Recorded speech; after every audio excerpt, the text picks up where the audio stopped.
In today's video, we're reviewing a 2007 Mini Cooper hatch. The Mini Cooper was first introduced to the US market in 2002 with a second generation in 2007 and a third generation for 2014. The Mini Cooper is also available as a coupe, convertible, or clubman, which is an extended version, originally an extended two-door and now a four-door. The Clubman is available as an all-wheel drive on the latest generation. While the Mini Cooper was all new for 2002, it does pay tribute to the original Mini, which was produced from 1959 to 2000 and sold in the US from 1960 to 1967. Now, sales stopped in 1968 when the US imposed stricter safety requirements in vehicles. With that said, while there is that select group of left-hand drive Minis that are out there from 60 to 67, there's also quite a few right-hand drive Minis available on the US market now, as the US allows imports of vehicles after 25 years. In terms of styling, the Mini Cooper has a uniquely British look. It's, a combination of that quirky, unique style where, there's some things that are just completely unconventional mixed in with a sporty, kind of aggressive appearance. And you don't see that quite as much, the aggressive side, on this model as you do on the S models. But it still certainly carries a little bit more compared to just your average compact car. One of the things I really like about the Mini Cooper is how you've got kind of this divider line along the body of the vehicle that's distinguished with that little chrome strip. Completely separates the body from this window structure that's up above it that's very square, and then a floating roof on top of that. I think it gives it a really cool look. And then this is the base model, so you get just that single exhaust down there on the right hand side, but on the S models you get the dual exhaust right here in the middle, which just looks cool on a very practical small little car like this.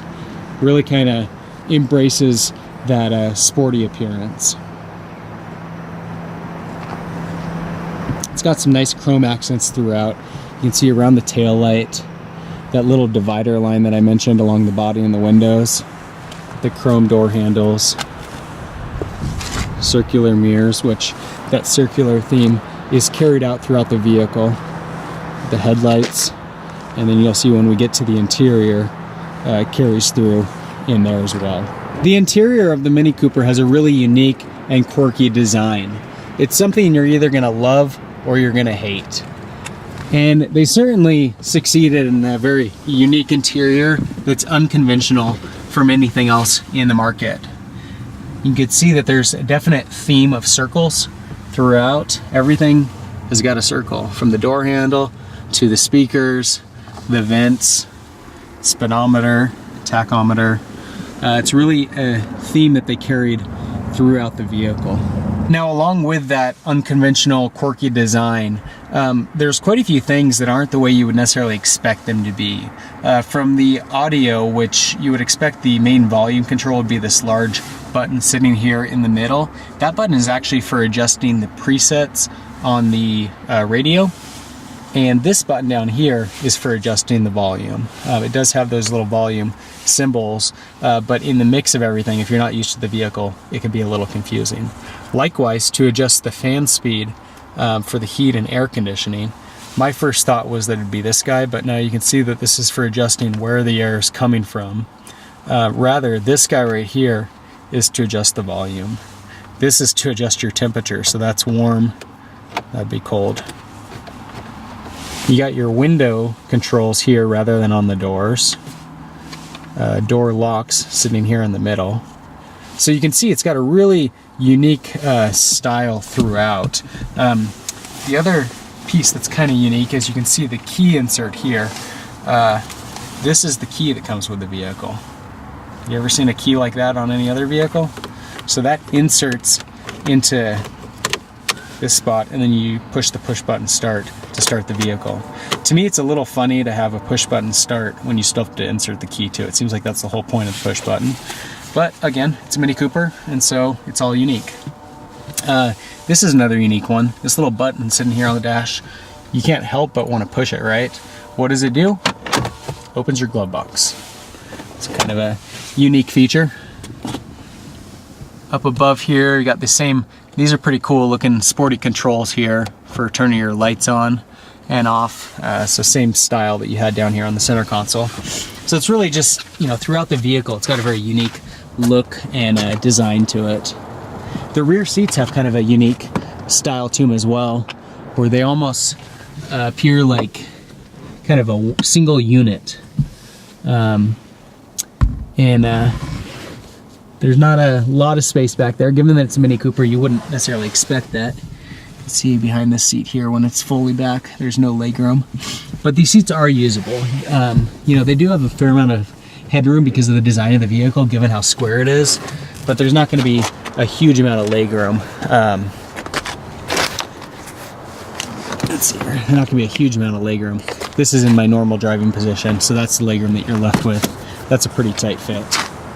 Opening the hatch of the Mini Cooper, you'll see that there's not a lot of space back here, which is fine. I mean, with a Mini Cooper, you don't really expect to have a ton of space. That's kind of the whole idea behind it, is that it's a very small, practical vehicle that's fun to drive. And so you're just something you want to be aware of. When those seats fold down, it does increase that capacity quite a bit. My brother had a Mini Cooper at one time, and we were able to put a small kayak in the back, kind of sticking out and closing the hatch. So it can certainly be made somewhat practical in that sense. But you know, this is all about being a great, fun, small car that you can use as your commuter car and, you know, drive around in the city. It's not going to be the best car if you're looking at going on long road trips or you know, taking all your buddies with you somewhere, family trips or whatever. The base model of the Mini Cooper comes with 118 horsepower, while the S model comes with 172. The base model will take you to 60 miles an hour in 7.7 seconds, while the S model is going to take you 6.2. The Mini Cooper's been produced in the United Kingdom since its introduction in 2002, and for the 2014 year, Mini added a second plant in the Netherlands. Now, I'll be honest, the Mini Cooper does not offer the best driving characteristics in terms of refinement.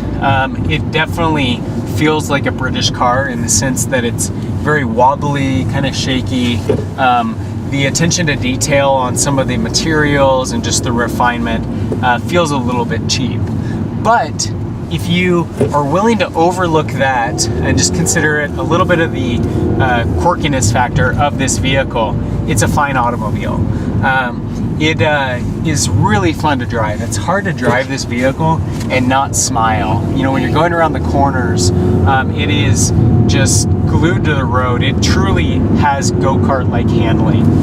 That's one of the things that they really try to sell you on with these vehicles, and it really does feel like you're just driving a large go-kart. And I think that's the real appeal of it, is that it's just fun. It's something that is exciting to drive and really offers a unique experience for the driver.